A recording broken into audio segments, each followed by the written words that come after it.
At the end of the day, it's not about what you have or even what you've accomplished. It's about what you've done with those accomplishments. It's about who you've lifted up, who you've made better. It's about what you've given back. Denzel Washington. Welcome to Inspire Vision. Our sole purpose is to elevate the lives of others and to inspire you to do the same. Heather, welcome to the show. Thanks so much, Dr. Doug.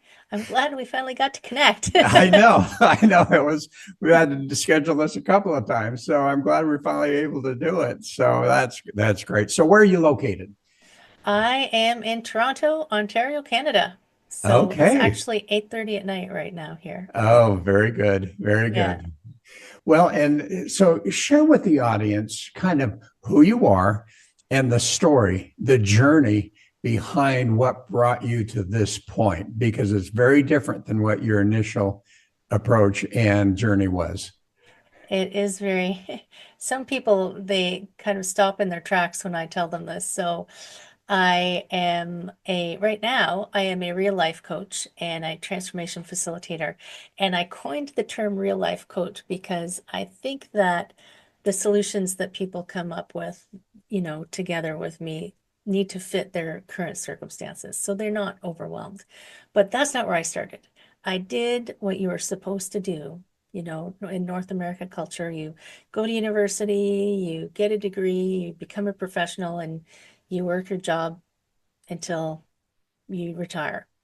And so I became a chartered accountant in Canada, which is now CPA. So I was a CPA, I was a corporate executive, I worked in a very large company, publicly traded, and I was not happy. And I mean, I was good at my job because I had progressed through the levels. You climb the corporate ladder, and I had gotten to a certain level. And I can recall having a conversation with one of my colleagues because I was going to get another promotion. And I said to her, I don't want another promotion.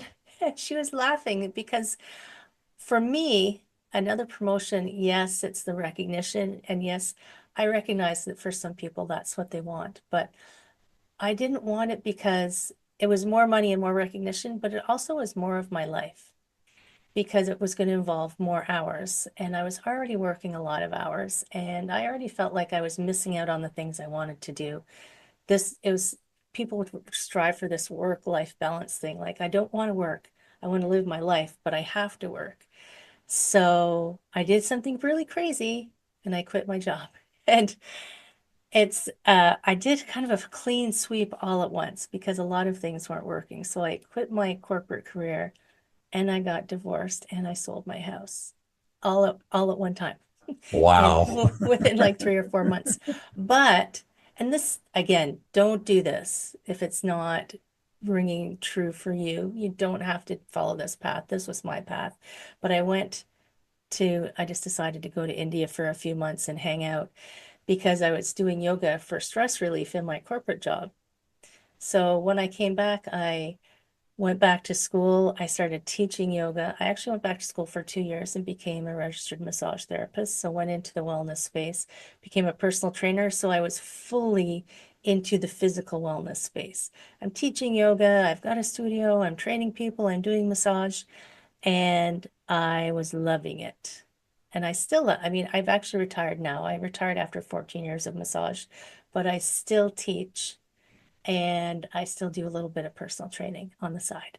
But what I was finding was it it only looked after one aspect of people. When you spend an hour with people getting a massage, they start talking to you, they start asking you questions, and I realized I felt like a bartender. I felt like they were asking me questions that they wouldn't ask their healthcare professionals because they didn't spend enough time with them. And they were spending longer with me. And they felt safe and they could have these conversations with me. So I felt like a therapist, although I wasn't qualified as like a psychotherapist, but I felt like that's the kind of questions they were asking. And I ended up having my own massage clinic at one point. I'll try to make it a faster story, but I was helping these young therapists, telling them how to become an entrepreneur. I was like, you have to do this, telling them steps to set them up for success. And one of them said to me one day, Heather, you should be teaching this. And I thought, wow, that's a really good idea. So I actually started business coaching while I was doing the wellness stuff. And then in 2021, I had a stroke, which, knocked me on my butt for a bit. And what happened was, I was joking with someone earlier today, I got a 3-day silent retreat gifted to me because while had my stroke, once I stopped arguing with the doctors that I was fine, which no, it's a normal reaction for people. I was in the hospital. Because it was COVID, no one was allowed to visit me, and there was no beds. So I spent 3 days in the ER in a cubicle on Wow. a cot behind a curtain. And I couldn't do the normal things people do when they have something uncomfortable these days. If you see people now, they feel something uncomfortable, they'll go into their phone and just start scrolling or looking at things or, social media. But I couldn't see properly because of my stroke. So I couldn't do that. So I just had to lay there and listen to what was going on in the emergency room. It was Halloween, so it was a very interesting time in the emergency room in an inner city hospital, and think about life, really. If you it's an interesting thing because when you injure a body part, you can see it, you can go, oh yeah, you can measure its healing progress, but the brain is like a black box because I couldn't feel where the thing was. I didn't believe them at first. I said, no, I'm totally healthy. I'm a very healthy person. I haven't had a stroke. But they showed me on the scan. I'm like, oh, but you can't feel it. All you know is you have a headache and that things aren't working right. And it's such a strange feeling. I had to surrender to what was going on, but not not give up. This is how I phrase this. Like I said, the hospital's a good place to be right now. So I will surrender to what is happening, but I will try to take a lesson from this. And what is this stint in the hospital for? And I feel like it was to help me give that brain space of, Heather, you've got work going on, you've got this going on. It has to be bigger. It has to be bigger. So it was like the universe was telling me I'm playing too small. I have to create a program that helps people in a bigger scale.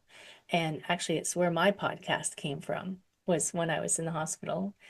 The name just plopped into my head. I'm like, oh, there's my podcast and there's my Perfect. program. And, you know, And and it and was a that and slow that's recovery, but and that's Back to Me podcast, right? back to me, wellness your way, Okay. because everybody has a different experience of life and everybody, like all of these one size, everybody should do paleo, everybody should get 8 hours of sleep. Like nothing is one size fits all. It's you got to try on the outfit, and if it works for you, keep it. If it doesn't, put it back on the rack and try on a different one.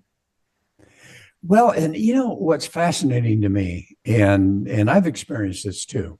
Okay, not so much the way you did, but in different ways. But here you are, a CPA. Yeah. Okay. And all of a sudden, you're no longer doing that. And as you said, folks, do not do that where you just quit. You got to think about that. But at the same time, you started to discover within yourself a different journey and something that was going to really be meaningful for you. And that is such a tough thing to do for people. It is so hard. And there's people that I know right now who know inside them somewhere that there's something they feel like they should, like, I don't like to use the word should, that they are driven to do, but they won't give it any space because they feel like they'll be judged, or they feel like they might be fail, or maybe they feel like they'll be successful, like all of those fears that come in. So they keep themselves in a space that's uncomfortable and not very happy because it feels safer than that, taking that step to, even it, like I could have taken smaller steps towards my goal. My personality is I jump off cliffs. That's my personality. So, you know, so to take any steps towards what you want to do can feel too scary for some people. And Well, I think that's so sad. yeah, it's interesting. I'm here in Thailand, and I was noticing a good friend of mine who I've known for years back in the U.S., and we were involved very much in networking type of things. And I saw that he was here in Thailand, and so I messaged him and said, "Hey, welcome. Where are you going? How long are you going to be here?" Well, it all turns out that as we start communicating, he says, "What on earth are you doing here?" And I'm going, you know what? I'm pretty much here. I mean, I go back to the US to see my kids and grandkids, Yeah. but I am loving it here. And he goes, no way. How on earth? And he's, I think, seeking kind of a similar thing. He hasn't quite figured that out yet. But what's fascinating is that it is so difficult to get away from the shoulds who you need to be. As a behavioral analyst, one of the things I talk about is that, we have those three distinct personalities, who we innately are. And then the second one is who we think we should be, or who the environment is telling us we should be. And then obviously the conscious one. But how have you found to help people who are stuck in that imposter syndrome, which I define as doing what you should do because that's what everyone has told you you should do. You need to be a CPA. You need to work hard. You need to keep going and going and going. And all of a sudden you said, to heck with that. I'm going to do something different. How I on like that. earth? Yeah, I like that different definition of imposter syndrome as well, because I was speaking with someone about, there's the imposter syndrome of when you are doing something, anything, and people think they're going to find out that I'm a fraud. Yeah. But then there's the imposter syndrome of you're living a life that's not true to you. Ooh, I like that. I'm gonna do something with that at some point. I'll tuck Yeah, that away in my head, I take credit for that, at least in my own mind, because I researched imposter syndrome and I got the definition that you got. right? No, no, Yeah. no, that's not it. I'll give you full credit. I have no problem. You can come over to back to me and talk all about it. We'll talk about that later. Sounds But good. one of the things that so there's a few things that I help people with. I help them by giving them permission to contemplate something different for themselves, because some of them won't even they won't talk about it with anyone. So if they're talking about it with me, there's no danger in talking about it with me about, I am not going to judge you. I'm not going to put my agenda on you. So I feel like therapists, coaches, people who are outside of your circle are not going to try and impose an agenda or their own personal beliefs on you if they're good at what they do, right? And I remember this a long time ago. I was actually just trying to lose weight. It was in my 30s. And the woman said to me, and this stayed with me for everything that I do, is she said, when you try to change something in your life, and she was talking about losing weight, it impacts the people around you in a way you don't recognize. They want to support you, but there is an unwritten agreement between you and them that you will be like this and I will be like this, and this is how our relationship works. So when you start changing, that disrupts that unwritten agreement, and that causes them to have to look at themselves, and they might not want to do that. So they'll subconsciously kind of sabotage you. Not on purpose, not in a mean way. So when people want to make that change, I help them understand that process, that the people around them who love them aren't trying to ruin all of their plans. There just needs to be some communication. So I help them with communicating what the changes that they're trying to start to implement, open up those conversations, and help them kind of navigate how to help those people help you, and if they need help, supporting them as well. But it's like you have to give them permission. You have to help them to understand it's not a straight line. The trajectory is going to go up and down. People will possibly come in and try to stop you. So when that's happening, you can accept the information, but you don't have to act on the information. So when my grandmother thought I was insane, love her to death. Well, she's passed away, but she was an amazing, amazing woman who you could not tell her what to do. So when I, of course, started living that same way, she said, "What are you doing going to India?" She made me promise, because I went for 3 months, only 3 months, because she made me promise to come back after 3 months. And she said, "What are you doing?" I said, "I just have to do this for me to help me on my path. And it would mean a lot to me if you could support me on this." And, there's conversations that have to go back and forth. But really, for a lot of people, it's not their interior self that's going to stop them. It's the things outside of them, or the fear of the things outside of them. So if I knew that I wanted to go become I don't know, paratrooper or something. The first time I changed myself, I was in my late 30s. People would say I was crazy. And back when I was making my changes, there weren't coaches to help you kind of navigate these things. I kind of did it myself. But if you have, even in your inner circle, there could be people who could support you in a non-judgmental, non-ulterior motive kind of way. So it's like you have permission. You don't need permission, but for the people who need permission, you have permission to be in the driver's seat of your life. So I give them the keys to their life bus, and I help them navigate those feelings of judgment. Because I mean, Dr. Seuss is one of my favorite dudes. It's like, what people think about you doesn't matter. What did he say? Yeah. He says, the people who mind don't matter, and the people who matter don't mind.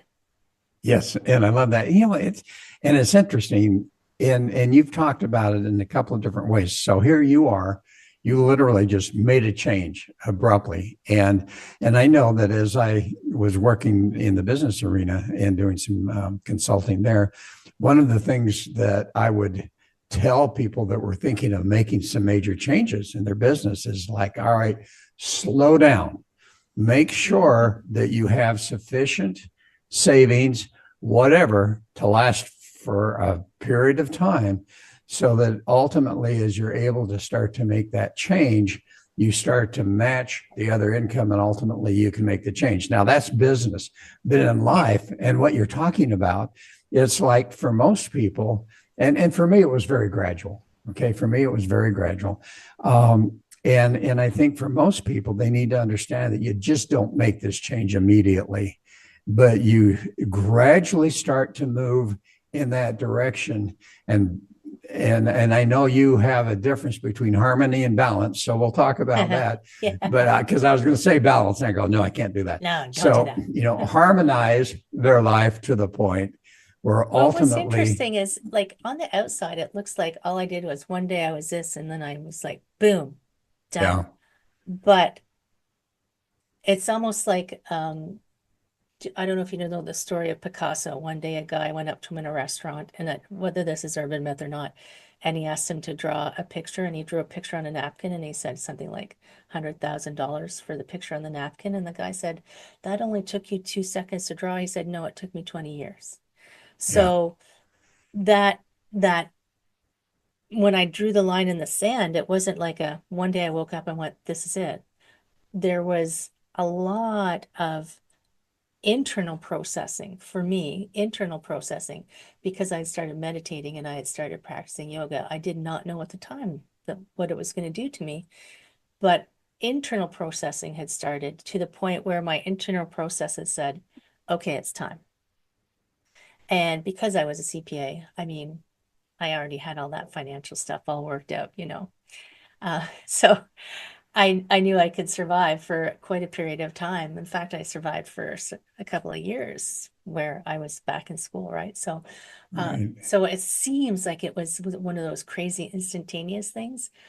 And even from my friends on the outside, it looked like a crazy instantaneous thing, but it was because all of my processing was on the inside. And I find it interesting. You went to India, Mm. And I'm sure that you experienced an entirely different culture and way of Yes. thinking. Yeah. And, for me, the same thing when my kids say, Dad, why do you like Thailand so much? And I'm going, I can't explain the culture.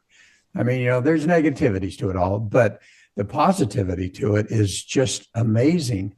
And to be able to actually change that thinking pattern, change the way that you view life, um, by looking at some of this different culture and realizing that here's a situation where people are happy in spite of some very difficult circumstances often. And particularly, I've never been to India, but I understand that it is just, when you look at the streets, it's just so difficult. And yet those people are happy. Well, it was a fascinating place. It was the first time I had been somewhere that was that kind of culture. Like I'd been to Germany and I'd been to Scotland. You know, you feel like you're just at home, just somebody has a different accent than you do. Yeah, And right. and they drive on the wrong side of the road. But that was the first time I'd been there somewhere that intense and for entrenched in it for that long. And I'll tell you, at the end of the first week, I had a complete meltdown because you got to think about that discord that's happening in your brain. I was sitting on a train and there was a man in a suit with a phone scrolling social media, seemed quite normal. There was a poster behind him for the latest Nokia or something. And then there was a man on the ground next to him with no legs, wearing rags, begging. And my brain just went, this does not compute at all, like because there is no social safety net there. And it is horrendous, some of the things that you see there. But at the same time, it's so devastatingly, amazingly gorgeous and beautiful. And the people are so happy. Yeah. I spent a few weeks with a family at one point of a friend of mine. He's from there, but now he and his wife live in Canada. And I was staying with this man's his friend's family, anyway, this family in India. And I was sick, and I didn't know this at the time, but every time I left where they gave a room for me to sleep in, every time I left to go to where the outhouses were, one of the ladies was staked outside of my room, and they would follow me at a respectful distance. And then when I left and came back, they would follow to make sure I got back. I'm like, who does that? Oh, I Following me know. to make sure that I'm well and that nothing happens to me when I'm just, taking care of business.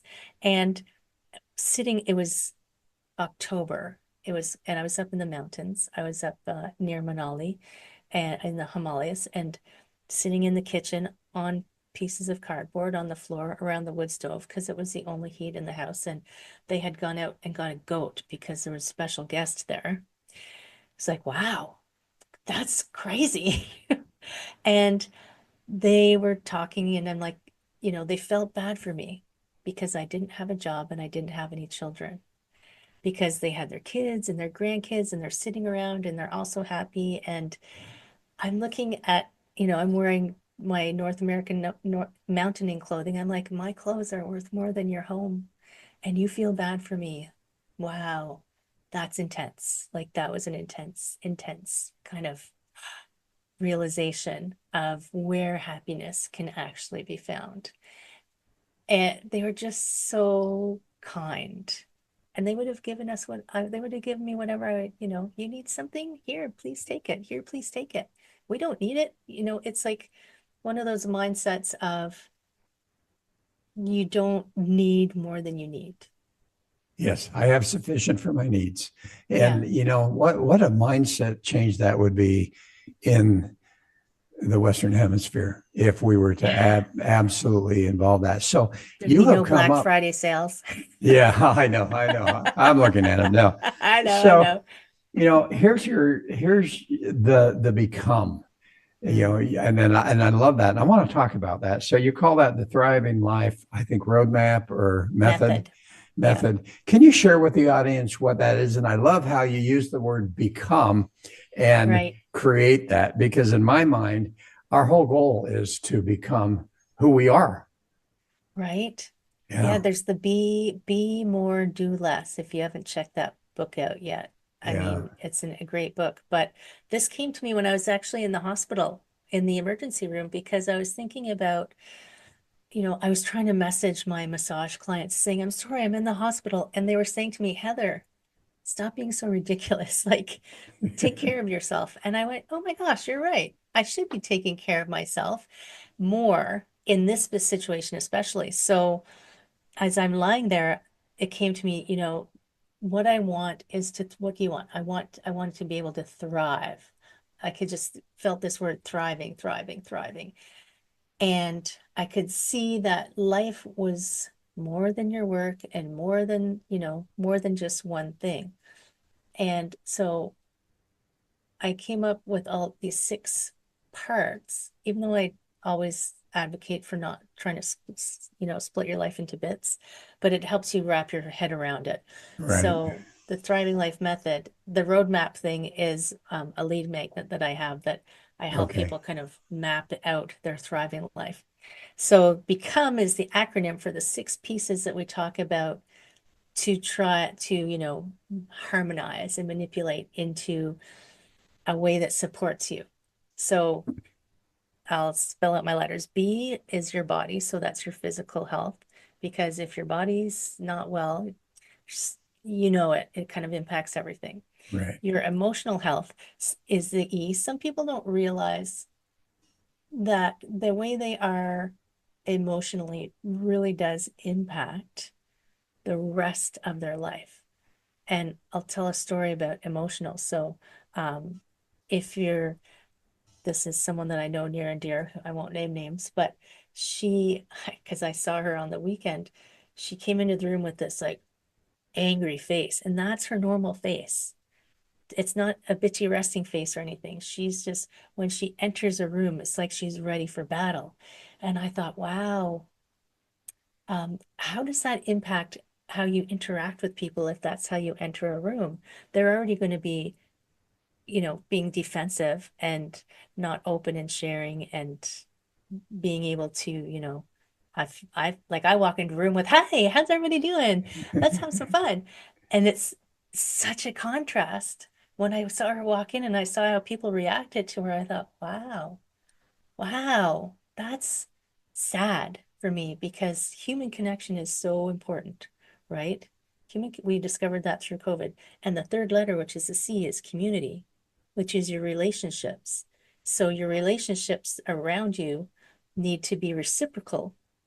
Um, Women are guilty quite a bit of always giving, giving, giving and not receiving. Oh no, I'm fine. The martyr syndrome.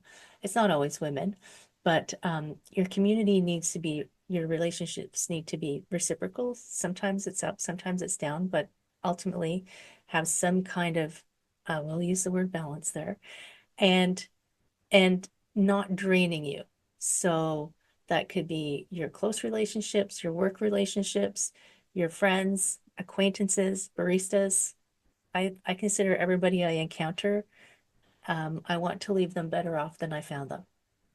And I know that that energy doesn't necessarily have to come directly from that person. Sometimes it comes from somebody else. Like if I smile and say something nice to someone on the street, they're going to pass that on.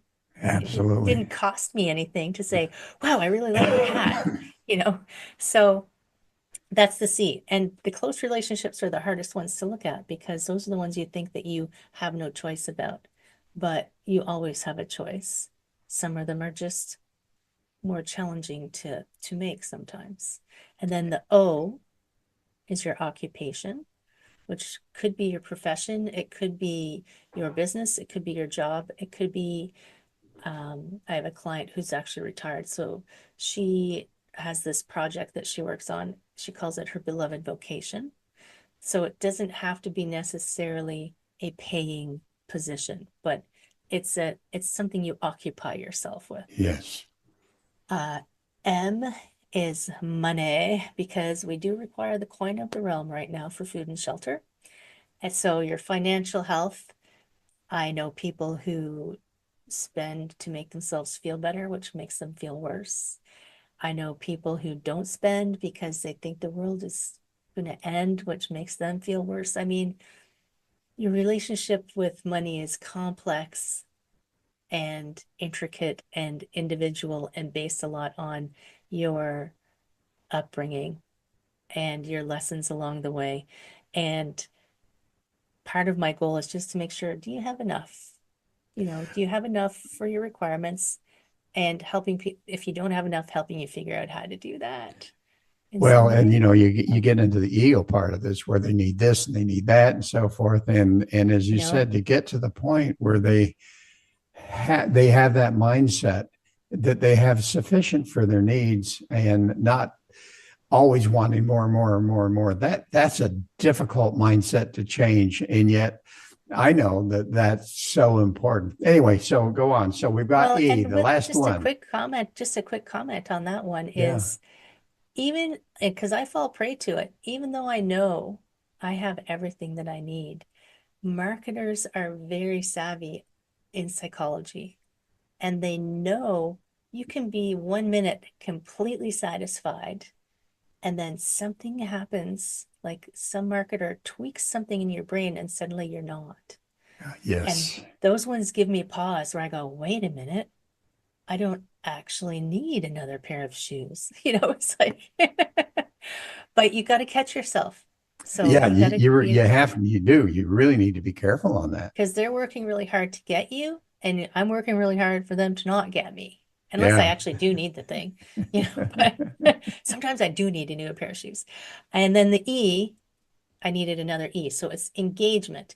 But my purpose behind the word engagement is your spirit, your passion, your purpose in life, your thing that question that people will ask you, what would you do if you didn't need money? Like if you had all the money in the world, what would you do? And someone asked me that once, and I said I would be a sculptor, which surprised me at the time, but didn't surprise me. It's like, wow, that's so interesting. So it is a thing that just makes your eyes sparkle. And I feel like especially in North America, that we have become to this place where everything has to tie back into our job or our money, job or money. But this thing should never have to be tied back to those things. But I think people cut themselves off from that thing that they were meant to be here, like the thing that is so easy for them, they think it's too easy. The thing that it makes them so happy, they think it's wrong. And they cut themselves off from that because they think that it doesn't earn me any money and doesn't give me any, recognition, like you need to be on a podium or something. But one of my favorite examples is there's someone down the street from me. I don't even know who this person is. And their garden is gorgeous. And I stop every time I walk by it to look at this garden and appreciate it. And that person, maybe they hired somebody, I don't know. But in my mind, that person is an amazing gardener. And their purpose in life was to make beautiful gardens. And that's enough.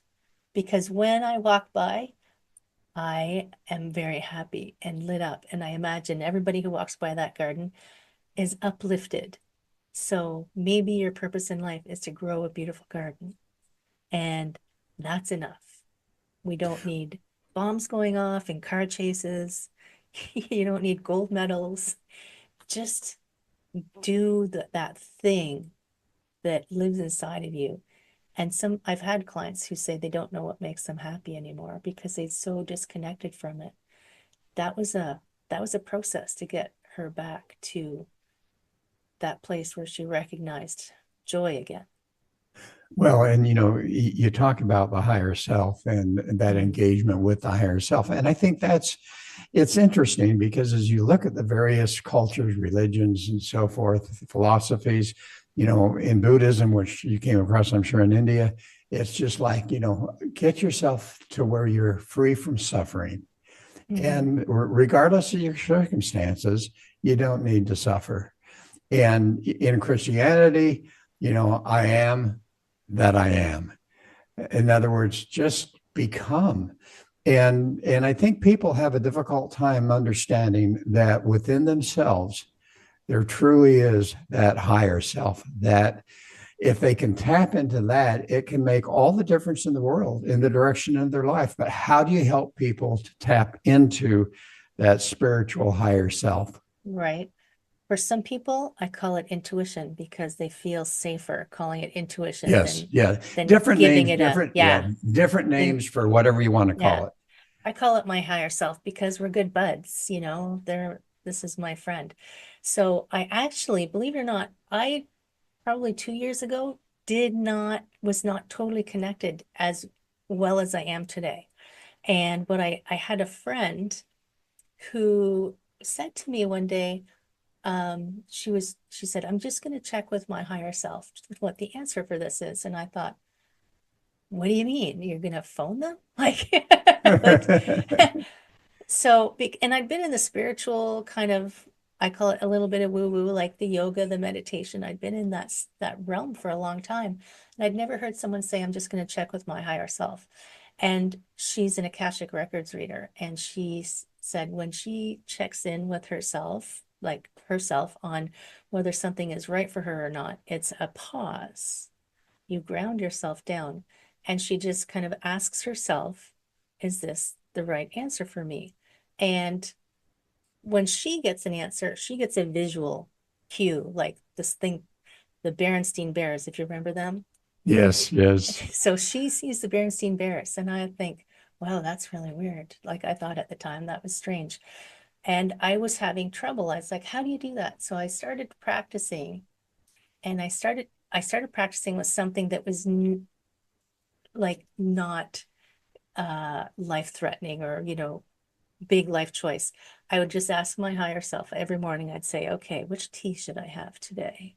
And I'd say, should I have this tea? Should I have this tea? And I was just waiting to see what an answer would be because I really like herbal tea. Today I'm drinking Gen matcha, by the way. But it's it's like a it's like tuning into a different frequency. So I've been practicing this now for a year and I'm pretty good at it now. I just say, but I started practicing with tea. Now I practice it with other bigger decisions. But for me, it's actually a physical sensation. If the answer is yes, I feel one thing. If the answer is no, I feel something different. If it's a, neutral, doesn't really matter decision, then I feel something different. But I had to keep practicing it and trusting it because if you don't trust your intuition, then your decisions are going to come from people outside of you, which have they have your highest good in mind, but they don't know what's actually your highest good.